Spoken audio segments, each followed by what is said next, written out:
And welcome everyone to our Alzheimer education series. My name is Kara Murgatroyd. I am the Education and Support Services Coordinator for the Capital District Zone in the Halifax area. So before we actually jump into today's presentation, I would like to remind you to feel free to ask questions using the private confidential chat box, which is addressed to the Alzheimer's Society of Nova Scotia host. So if you don't see it, just use your mouse to hover near the bottom of your screen, and there should be a chat in the middle. So you can click on that and it should pop up for you. Remember to press enter to send a message. Sometimes we forget to do that, so just remember to press enter. Questions will only be seen by ASNS, and we will get to those at the end of the presentation. Our audience today includes people living with dementia, people caring for somebody with dementia, and then of course other people who would like to learn more. A reminder again that this session is being recorded, and your microphones and your cameras are turned off, so your faces and your voices will not be part of the recording. We will have a 20 to 30 minute presentation, followed by 20 minutes of a question and answer with our guest speaker. And so without further ado, I'd wanted to let folks know that May, as some of you may be aware, some of you may not, May is Caregiver Awareness Month. And so at the Society, we wanted to highlight the support and care provided by many caregivers who journey with their family members living with dementia. And so today, our guest speaker is Shahian Hamza, and she has lived in Halifax since 1998 with her husband and her 3 daughters. She's a full-time music teacher, and Shahian's mom has always been a very important part of her life. And so today, Shahian will share with us her journey with her mom. So I will hand it over to Shahian now. Welcome, Shahian. Thank you, Kara. Good afternoon, everybody. And I'm going to talk to you about something that is very close to my heart. And as Kara said, my mother is a very precious part of my life. I am what I am today, thanks to everything that my mother has done over the years, not only for me as a child, but even as an adult, when I had my children, my mother has always been there to support me. And it's my turn now to support my mother when she needs me the most. And it's hard really to see somebody who's so close to you and somebody who's always been strong for you to fail and to be confused and not have the same strength that they've had before. And it is a hard thing to accept and even to understand what they're going through.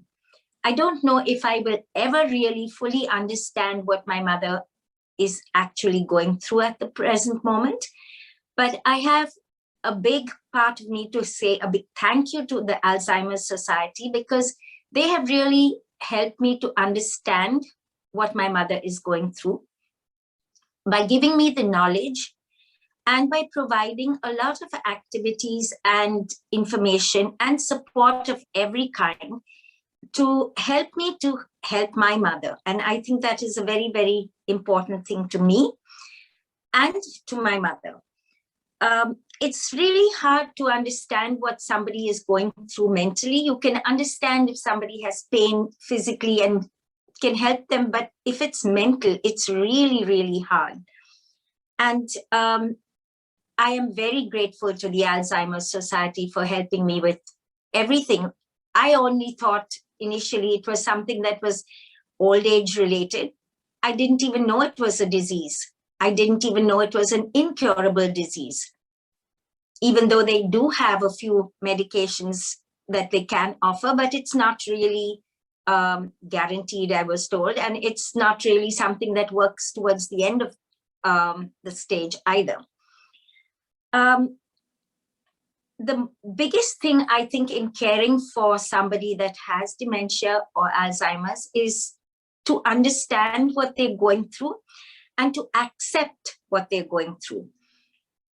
If you accept it, then it's easier for the other person to even accept what they're going through. But if you're not going to be able to accept it, there's no way that you can help the other person. And without having that knowledge of what it is, you can't accept and you can't understand. The Alzheimer's Society has provided me with a lot of information, a lot of very important information, and they give you whatever help you need, and they provide activities to help people who are suffering from dementia, people who are actually going through this confused state in their lives. And it helps me also with my daily life and even in the near future to plan things, because I have a better understanding of everything. And I've accepted what the issue is. I can help with planning what I want my mom to do for the day. I can help with planning what she's going to do for the week and even for the coming months ahead. So it is accepting and understanding that goes together, and it's a very, very important issue with looking after them. Also, they're going to live through many years suffering from dementia. And it's important to make this journey, this period in their life, as comfortable for them as you possibly can. And caring for her in the best way is what I want to do for her, mentally and physically. The Alzheimer's Society has helped me feel more confident because I know I have the support. And it has helped my mother to know she's not alone suffering from this confusion. It's not something that is something that other people don't go through. And knowing that, it makes it easier for her to go through what she's going through. So I have to make this journey, this period in her life, a comfortable one for her, and let her enjoy it the best she can. The Artful Sundays that she does with the Alzheimer's Society has given her such a boost that she really enjoys it. She has something to look forward to. She's enthusiastic about doing the art that they have presented to her. And it's the way it's done. Before I knew about this program, I gave her a lot of art materials and I let her do what she wanted with it. And she's always been fond of art, but she never picked it up. She never did anything with it. And it took her quite a few sessions to really focus and to want to do things with them. And it was a kit that the Alzheimer's Society provided for them, a little art kit in a bag with a Maud Lewis print on it, which made such a big difference to her. It was what came to her from them. It was special for her. And she loved that. And she's been working with that. And everything that she's doing now is inspired, definitely inspired by them. And it's this little piece of art that you can see right now is one of the things that Lux spoke about and introduced them to it. And she's been doing it. And when she sees other people doing their art, it inspires her and it motivates her to do a lot more. In fact, she's doing a painting right now because I told her, you know what, it's coming to the end of the month and it's the day when you have your Artful Sunday. So she's busy trying to do another painting for them. It's important that this period of their time is going to be one that they're still going to enjoy. It doesn't matter if she doesn't have her full memory. That doesn't mean that she doesn't have to live a good life. She has to enjoy every moment of it. And more so now that she can't do it for herself, I've got to do it for her. One of the things that my mother has always enjoyed in her life is travel. She loves traveling and she's traveled the world over, but sadly can't remember many of the experiences that she's had now. The only memories she has of her travels is photographs. And I thought at one point, is it worth planning holidays for my mom? Does she really have to go on a holiday, or do we just stay at home and let her be comfortable? Because she is 89 and it is a stress for her to travel. But I realized that letting them enjoy every moment is very, very important. it doesn't have to be that she has to remember what happened, but she has to enjoy every moment of what's her life right now. She goes for holidays. We went for 4 holidays in spite of COVID last year, and she enjoyed every moment of it. I have a lot of photographs which she goes through and enjoys as well. She watches a lot of travel documentaries with me, and that brings back memories of some of her travels too, and she enjoys that. I found that the most important thing for me to do for my mom is to simplify her life. If I simplify it, make things very easy, declutter things, don't have too many things around her so that she can see what she has to see and find what she has to find, and not go through lots of things to look for one thing that she needs, she can function much better. Little things like bottles around the place that have things, I label them. Even her medication, I monitor what she has every day, and she doesn't really like me doing that. And she wants to feel independent. She doesn't want me to kind of make her feel that she can't remember anything. I have to do it for her. That's not a good feeling. So her medications, I give her just a limited supply of it, maybe 2 or 3, so I can monitor what she's had from there. If she has a toothache, all right, you had a tooth extracted. Here's your Tylenol. I've put 3 in this bottle. I've labeled it in big writing with Tylenol across it. And then I know exactly what she's had, and she knows what to pick up and have. And I don't keep anything that she doesn't need around her. I resort to a lot of labels with everything. And we also have a lot of notes going around the place. She has notes in the kitchen. She has notes everywhere in her bedroom to remind her about all the things that she has to do. And now tables are turning. She also writes notes to me for things that she has to remember to tell me, which is a good thing too, because she knows that she wants to tell me something that, even if it's a simple thing that she's finished peeling the garlic and there's no more garlic in the kitchen, I should buy some when I go to the supermarket. So she'll write a note and leave it on the table for me. And I think that's a good thing, because that's also giving her a sense of responsibility where she feels good about herself, that she can remind me about things. I'm constantly reminding her. So now it's her turn to remind me. She does a lot for me, and doing all the chores and doing things around the home are things she's always done in her life. And I want to keep it that way. I don't want her to feel that she's crippled or she's incapable of doing things anymore. I want her to feel and have good self-esteem about herself and enjoy doing things for me. She's the kind of person that loves doing things for other people. That's always been her strong point, and she gets a lot of pleasure out of it. So I let her do it. She does my meal preparations for me. She does my folding of my laundry for me. And yes, I don't just leave things around and say, okay, fold the laundry and let her go into the laundry room. I bring it up to her bedroom and let her fold it there. So she's comfortable, and she doesn't get confused with what she's supposed to do with the laundry, whether she has to put it back in the washing machine or pick it up or anything else. So everything has to be very clear. And the activities she does, like knitting or crocheting or any crafts that she does it for somebody, because it gives it a purpose and gives her a meaning for what she's doing. And that is a very important thing for my mom, because she loves doing things for everybody.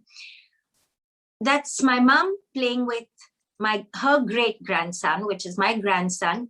She helps me babysit him. And it gives her immense pleasure to be with Eli, because one, she feels there's nobody judging her. She can do what she wants. She can forget. She can not forget. She just enjoys every moment with him. And I think that is something that only a child can give to an adult, is that there's no judging. My mom's a very tidy sort of person. And that makes life very easy for me in a lot of ways, because she tidies up after my grandson leaves. She tidies up all my things. But I have to be careful not to leave important things around, because if I do, she's taken it and put it away somewhere and said, I never saw it. I never did it. And I don't find what I want till much later. So it's important that, yes, you let them tidy the little odds and ends around the place, but not your important things. So I've got to learn to take care of my own important things. She has to be kept occupied all the time. And I guess that is very important for her, because it makes her feel capable. It gives her that feeling of being very helpful to me, which is lovely. She feels needed. She doesn't feel like she's a burden on me. She feels needed. She knows that I need her. And I keep telling her that. I keep saying, Mom, I need you. I need you to do this for me. I need you to do that for me. And it's a good feeling to anybody to feel needed.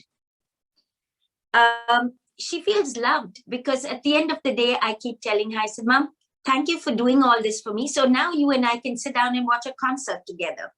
And it's that sharing, that love, that is very, very important with my mom. It gives her great pleasure to do these things for me. And that is important too. It's positive. She's doing positive things. It gives her a lot of self-esteem. It keeps her occupied. It keeps her engaged for the day. Otherwise, what would she do right through the day? She also needs to keep herself going. In fact, I have my next door neighbor that has moved out, and we have a group home, and I see the seniors in there, and I feel so sorry for some of them, because they have no activities the whole day. And my mom noticed that too. And she's grateful that she has so much to do and a home of her own to live in. So a very important thing is the sense of purpose. She helps with tidying up, she helps with babysitting, she helps with chores around the house, continuously helping. She empties the dishwasher, and these are some of the things that I don't like doing. But it's great that I have my mom to do all that, and I've learned to let her do it, because it's good for her too. It gives her that physical activity as well, because my mom's not a great person when it comes to exercising, because she's a tiny little one. She's never needed to exercise to lose weight. And so she's never really exercised for the purpose of exercise. She gets all her exercise through working and doing things for everybody else. She loves going for walks, but Halifax is too cold for her. She's not used to this climate. It's just been 4 years since she's moved here. And before that, she just visited in the summers for maybe a month or two when it was really hot in July and August, and that was it. And then she'd run back to India where it was hotter. So yes, she loves going for walks. Not that she can take very long walks anymore, but only when it's not windy and when it's not cold. And her exercise also comes, she gets a lot of what other people would work out on a treadmill, is going up and down the steps, because she goes down and she says, oh, I forgot what I came here for. So I said, Mom, go back to your room and think about what you came for. And she goes back up and she'll sit there and think, that's what I came down for. And she'll come down to get a glass of water, even if it's just that. So that's her physical activity. My mom is a very, very social person. She's always been a social person. She grew up as a child in a joint family, a very, very big family. And even after she got married and moved in with my dad, they were very social, both of them. They always had people over.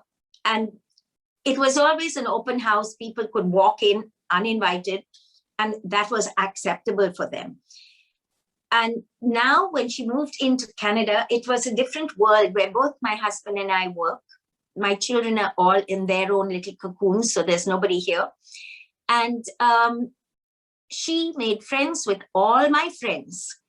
She's just a warm person, very, very warm and very welcoming.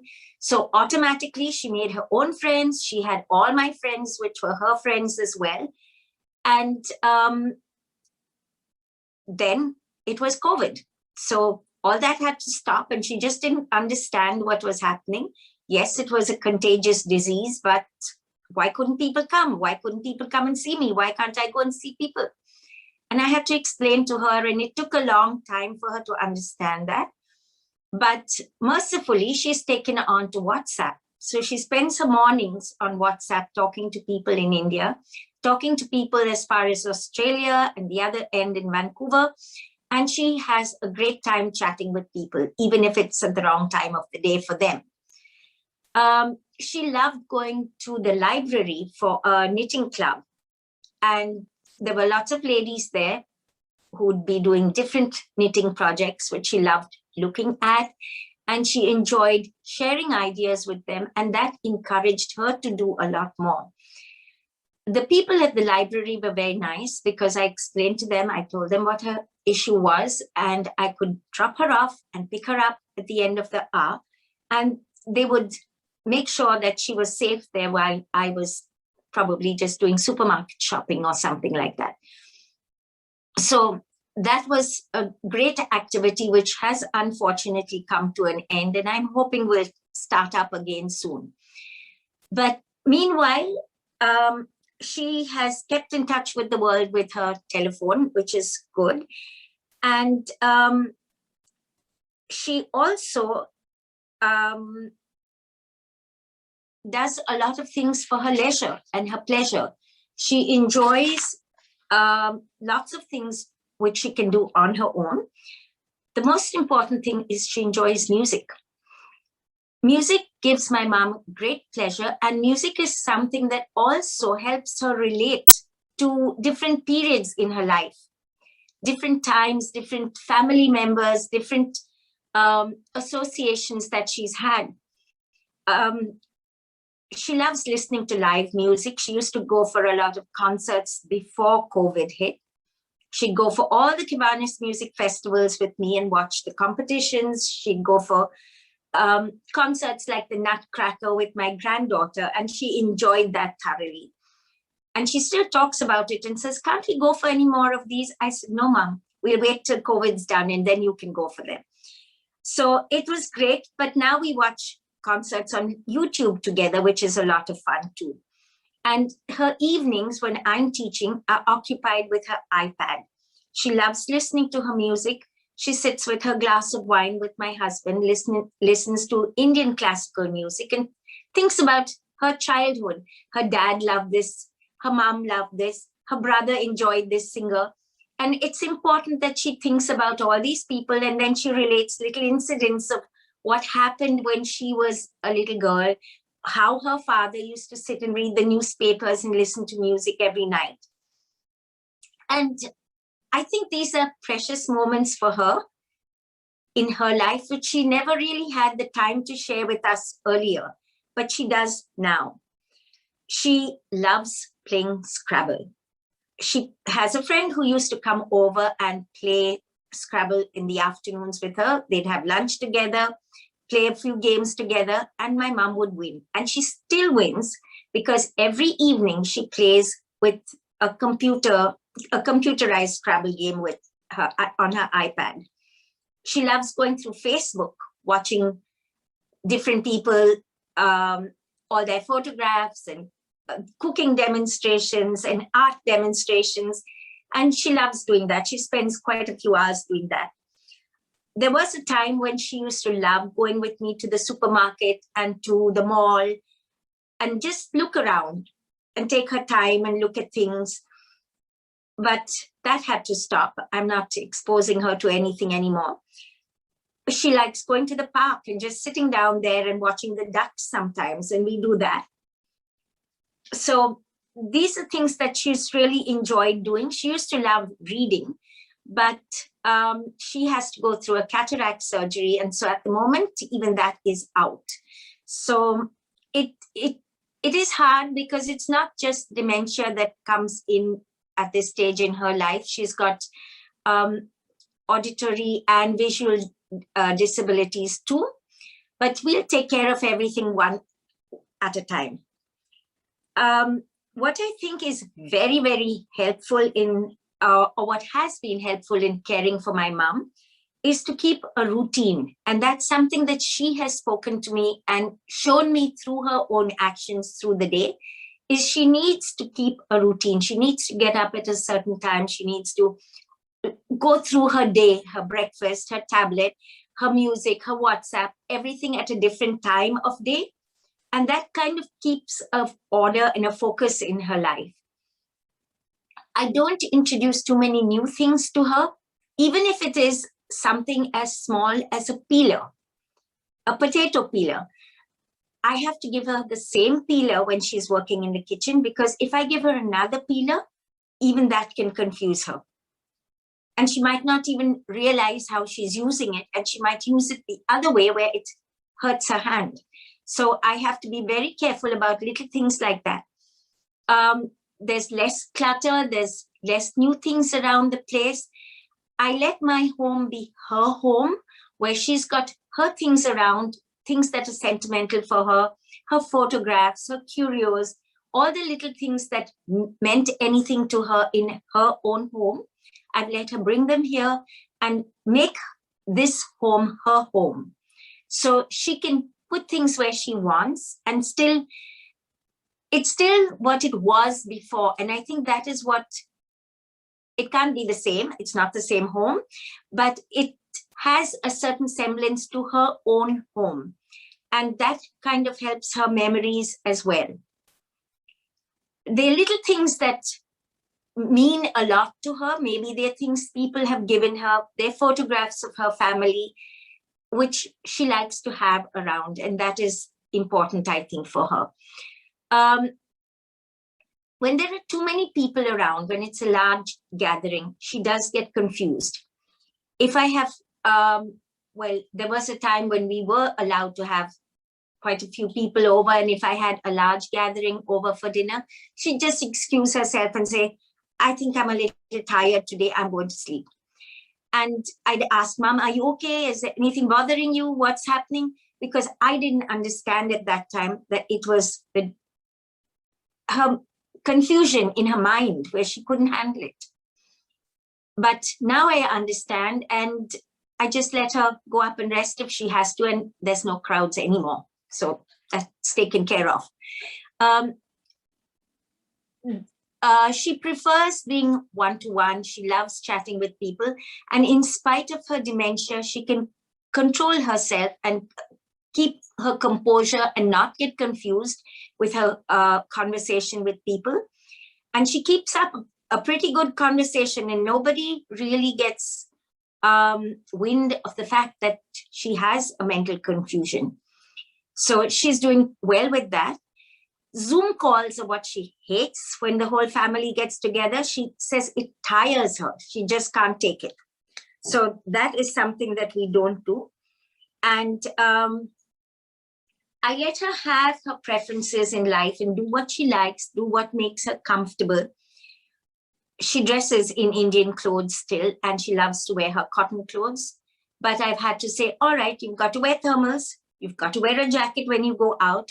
These are things that she tried to fight, but I said, no, you've got to do what you've got to do. Other times you can do what you want to do. And she likes doing the same things every day. It's let me do this, and this time, this time, this time. And that's how she's chosen her day. There are times when she does things that are wrong, but I've got to let go, because it's something that she can't help. I can help, but she can't help. I can think things out logically. She can't. Yes, she does put things away sometimes, and I'm looking for them. And when I ask and I say, Mom, did you pick this up? It's no. And it's not that she's lying. She's definitely not. She really can't remember. And how can you fault somebody for not being able to really remember something? It's not her fault. So I've just got to accept things and let things go. If I can't get something at that moment, okay, I'll find it later on. And if it's that important to me, I've just got to look after my own things and put them in places where she doesn't have access to. And she doesn't really go into things that she doesn't have to. And it's no point arguing with her and telling her that what she's done is wrong, because she doesn't know it's wrong and it's never going to make sense to her. So I am the one that has to change. I am the one that can change things. And I've just got to accept that she is what she is, and I'm going to accept her the way she is and love her the way she is. And, knowing that, just knowing that I have to do things and I have to change has made things much easier for me. And there is a quote, it says, when you stop worrying about what you cannot control, you change things you can, and that changes everything. Because when I change the things that I can change, like simplifying her life, making things easy for her, it's making things easy for myself. It's not just for her. And it's making me a calmer, more relaxed person, rather than being agitated and wondering, what am I going to do and how am I going to do? Just let it go. It's not important. Nothing is as important as her feelings. And if she's the most precious person to me, that is what I have to do for her. And there's a lot that I still have to learn. It's a journey for me as well as for her. I have to learn a lot more on how I should take care of my mom. And I'm not going to worry too much about it because I know I'll get there eventually. So thank you, everybody. And I hope that helps everyone with their journeys in life as well. Thank you so much, Shahian, and just the journey that you shared with your mom and some really practical advice, but a lot of insight and a lot of understanding from your perspective as well in the support that you've been giving to your mom. So thank you. It was just, I think we've all been able to learn something today as far as, what's important to mom, what's important to you, really, really key in that journey, because it is a journey. We're doing this together, right? When you're caring for a person with dementia. I do have some questions that pop through. So one of the questions that I have, Shahian, is there anything specific, and I think you already alluded to it, you mentioned it already, any specific things that you do to help your mom to remember some things? If I want her to remember something, if it's something about the past, I might show her photographs or talk about it or discuss it and talk about different events around it that might bring it back to her.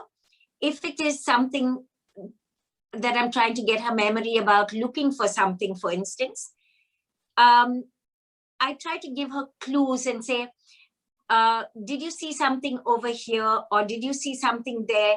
Or was there something left here? And sometimes she does come back and say, yes, I did see something like that over here. But I didn't realize it was a hat or a sweater or whatever. And if it's an event, sometimes when I'm just talking to her about something and I say, Mom, did you realize that Dad did the same things? I find that now my mom does the same things that my dad did. She loves dessert. When she's having, she says, I'm full. I can't eat anymore. Don't force me to eat. I have a small stomach. I can only eat as much as I can eat. The minute the dessert comes out, bowl comes right forward for her serving of dessert right away. And I have to remind her and say, Mom, when Dad did that, you used to get mad with him. And you're doing the same thing. She says, I don't remember anything like that. So I wonder sometimes whether she really doesn't remember it or she conveniently doesn't remember it. It's dessert after all. I mean, who wants to miss out on the dessert, right? That's key. So that's my mom. She sometimes holds the trump card. I don't know whether she really forgets or she pretends to forget. But either way, she does get things with a few clues here and there. And if she doesn't, I just forget about it. Yeah, so you don't concentrate on the things that she forgets. You don't bring attention to it. You just go with the flow. Go with the flow. If I with the can flow. give her a few pointers, say a few things where or what it could be, fine. If not, just let it go, and maybe it'll come up later. Maybe she'll remember later. She does sometimes. Mhm. If I've talked to her about something today, and she might think about it later in the evening after I finished my teaching, when I come up, and she'll say, yes, I know what you were talking about. But at that moment, when I was talking to her about it, it's a blank. Mhm. Right. Another question here for you. My father sometimes gets confused and then he seems to withdraw.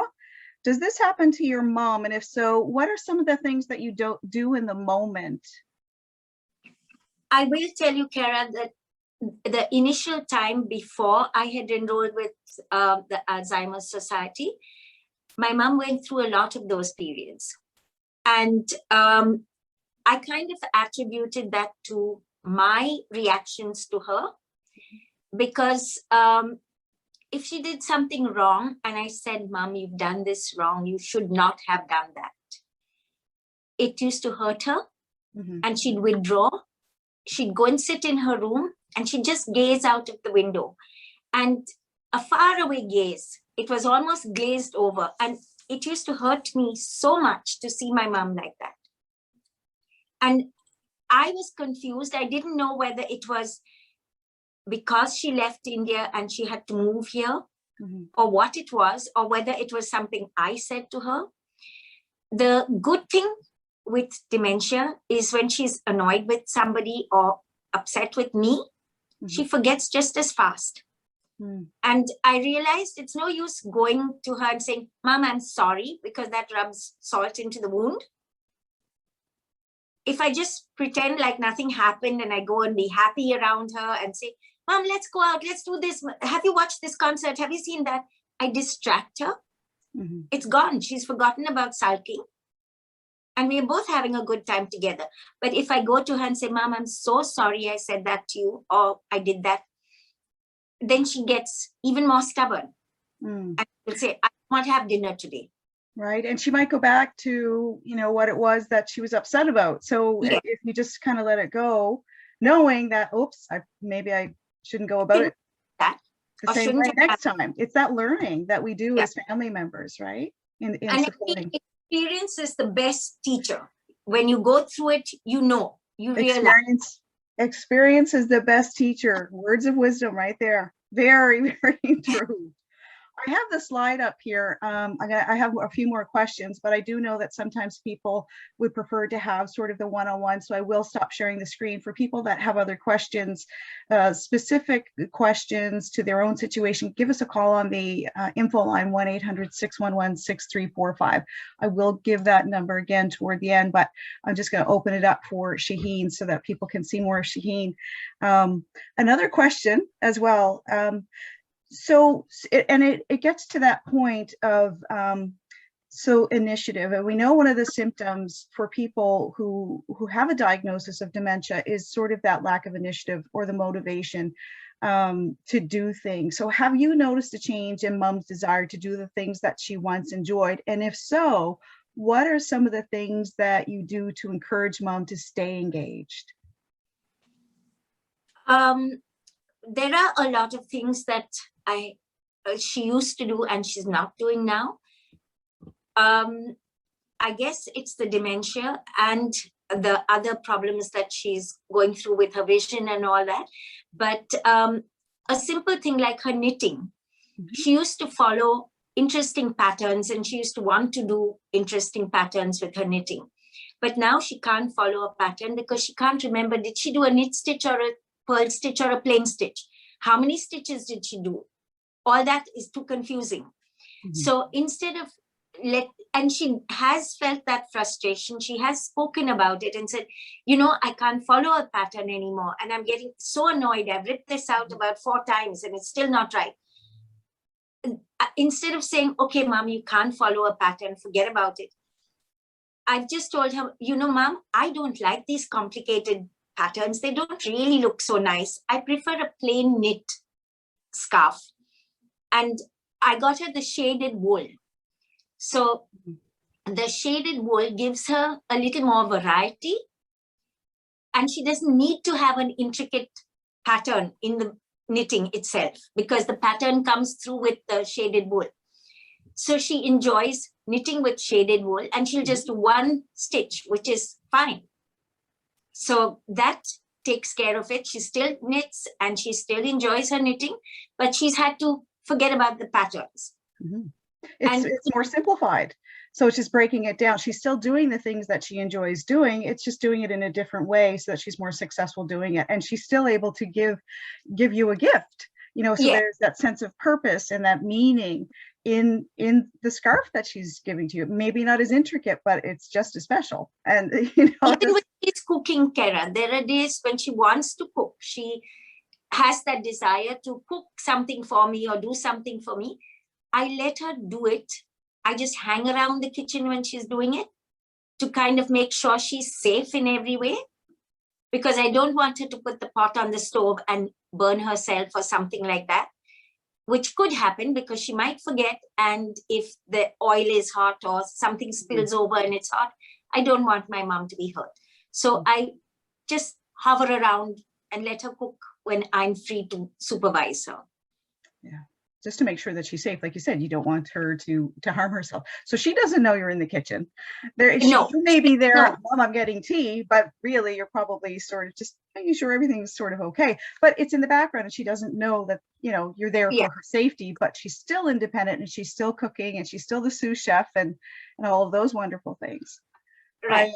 I have a question here. And it's around your, you know, with grandchildren. Have you had to explain her dementia to her grandchildren? No. So you haven't. So you haven't had to explain. The grandchildren are still too young. They're all 4 and under. Yeah. So they don't need to know those things. And respect is a very big thing in my home. They have to respect their great grandmother. Yes, I have told them they have to be very gentle around her because they can't push her over because she's old. They have to handle her very carefully. They can't let her carry them, because my little grandson says, carry me. And sometimes he can be pretty rough and tough, because he is a rough, tough little fellow. He's going through that phase of punch. Oh, you can't do that to her. You can do that with me, but you can't do that with her. So they've learned that they have to be very gentle around her, and they love her. Even right now, as I'm speaking to everybody, she's babysitting the 2 of them. They're both here. Wow, I wouldn't have known. It's so quiet. It's so quiet. The little fellow's asleep and Maya's watching TV with her. So that's something they love doing together. That's one thing that my mom has kind of given up on, is watching a movie. She can't remember the whole movie and she gets frustrated with that. When I say, Mom, should we sit and watch a nice movie together? She says, no, I think I'll just go to sleep because I can't remember the sequence of a movie. What's the use? The characters, the plot, that sort of thing. Yeah, which totally makes sense when you have a, you know, difficulty in remembering certain aspects of the plot and the characters. I have a question. This is an interesting question. I like this question. Did you always have such a great, easygoing manner with your mother? Or was this something that you had to learn and work at? I had to work at it. I am not the most patient person, Kara, even though I'm a teacher. My students' parents will tell you that I'm a tigress. Tigress. A lot of the parents have said, you know, we are scared of you. Oh. Because I'm tough. I was brought up tough by my father. And I've always had a very straight, rigid upbringing. This is right and that is wrong. And that has been ingrained in me since I was a child. And when I got married, my husband was one that said, there's no right and wrong in life. You've got to learn to accept everything. You've got to learn to be flexible. Otherwise, we are not going to make it through together. And living with him for, well, almost 40 years now has taught me to be flexible and taught me to be patient. So I have, over the years, learned to be a more patient sort of person. And dealing with my mom has made me even more patient. Yeah. And that's key, isn't it? It's flexibility, and it's having that patience. So the years that you've spent with your husband, it's been fruitful. And now, Yes. like when you think about it, in supporting your mom, because mom's not changing, but you can. And it's a great support for me having him around, because he accepts it, and he's a very flexible, very easygoing human being, which I was not. And I will be honest about that. I was not. I'm not an easygoing person. I like things to be done, and things to be done to perfection. A little OCD with a lot of things. So yes, I like my kitchen to be just the way it is. I like things to be kept the way they are. And I like doing things myself because I can't tolerate somebody else doing it. But I have learned to let my mom do it and let her do it her way. And that's the key. It's supporting mom to continue to do those things. You mentioned earlier about Artful Afternoon, and I just wanted to get back to that again. What is it that you noticed, or what was it about the program for your mom that she really enjoyed with the Artful Afternoon? I'll tell you, the first one we had, I think, was end of November. And that one, when she watched that, and I spoke to her the next day and I said, Mom, do you remember what she talked about? Why didn't you speak when she spoke to you and she asked you for any comments? Why didn't you comment on anything? Even now, she's a little, she's not comfortable talking on Zoom. It's something new for her. It's something different, even though she talks on WhatsApp the whole day. But again, that's a one-to-one with people who she knows. But with people who she doesn't know, and there are lots of other faces on the screen, she's shy to speak. And when I asked her, what did she talk to you about? What did you learn from the program? What did you enjoy about? She said, I can't remember anything. And I was upset. I was very upset.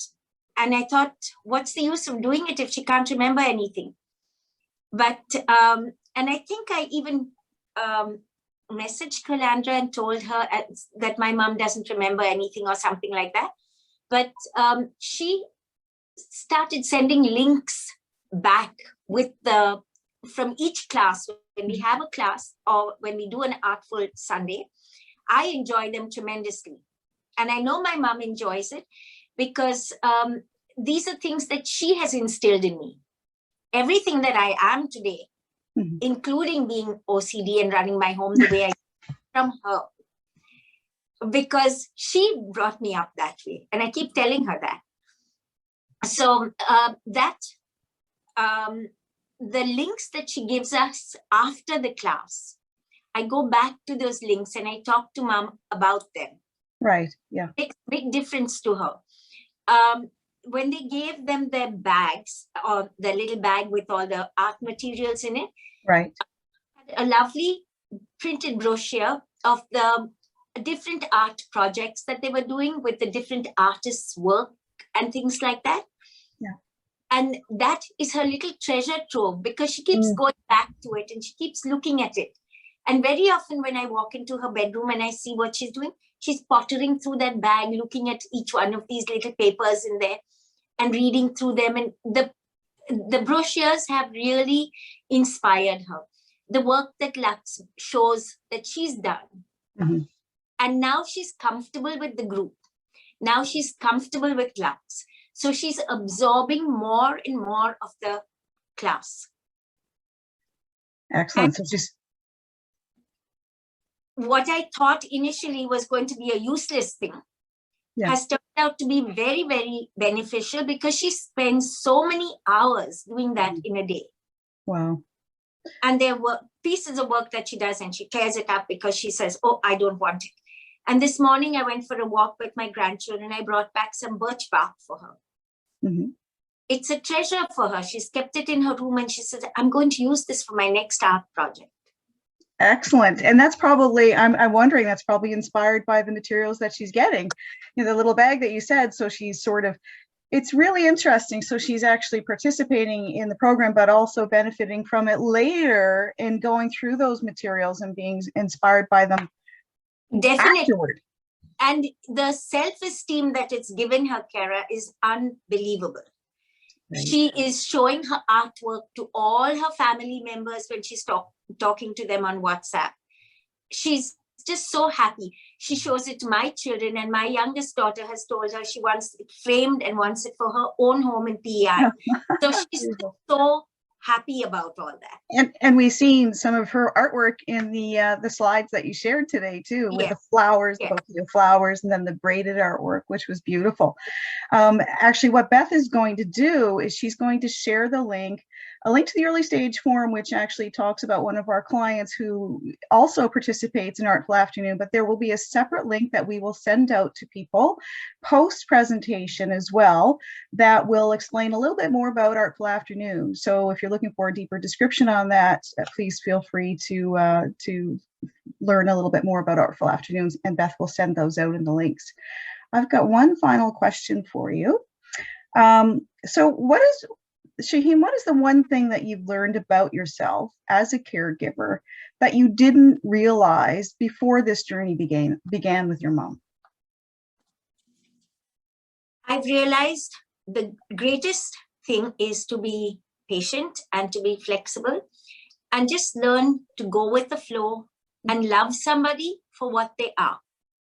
Not to have any expectations out of them, not to think what's wrong or why is it wrong or why is it right, to stop judging. Because it was hard for me to accept my mom as the person that has always been strong for me, now being kind of vacant at times and very confused. So it also happens, it's hard to really say, because there are days when she's pretty focused. There are days when she's not. And I haven't understood why or why not something like that could happen. But I never make it obvious to her. I might try to analyze it for myself because I like to know why something's happening or how I can change it. And I didn't ever think so deeply about what memory issues and mental issues in people could be, because I haven't ever had to face that challenge in my life before with somebody as close as my mom. And it's the greatest thing that I have learned from this whole experience is that it's me that has to change. And change is something that is inevitable. You've got to change. If you don't change, you're not going to make it through life. So that's it. And I will change even further because she's progressing with her disease. And things are changing every day. And as I told you, there's no 2 days that are the same with her.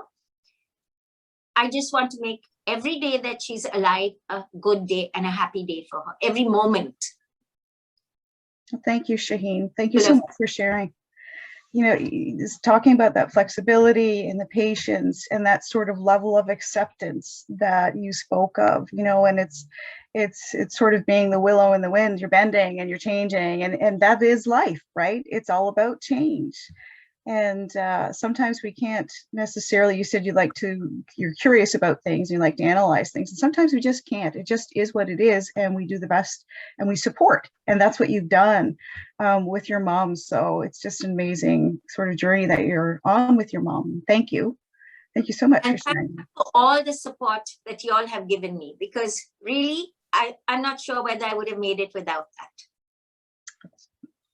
You're the reason why we exist. It's clients like yourself, like people like yourself. It's families that are living on this journey, and we journey together with you. So it's an honor for us. Thank you very, very much. I really appreciate every bit of it. On that note, I don't know how to say goodbye to everybody, or to you for that matter. But for those of you, we hope that you've enjoyed our session today with Shahian and her honesty and her authenticity in talking about, you know, her journey with her mom. For those of you who have questions or if you have ideas for other topics for us in the future, please give us a call on the info line. or to talk about your own specific situation, 1-800-611-6345 is the phone number. And Beth has just put up a poll for you. We'd like for you to take a minute or two to fill in that poll. And we are going to leave the chat open for a few more minutes. And again, if your question wasn't answered, please feel free to connect with us through info line, and we can answer those questions for you. So thank you once again, everyone, for joining us and joining Shahian and learning more about her experience. Thank you, Shahian. Thank you.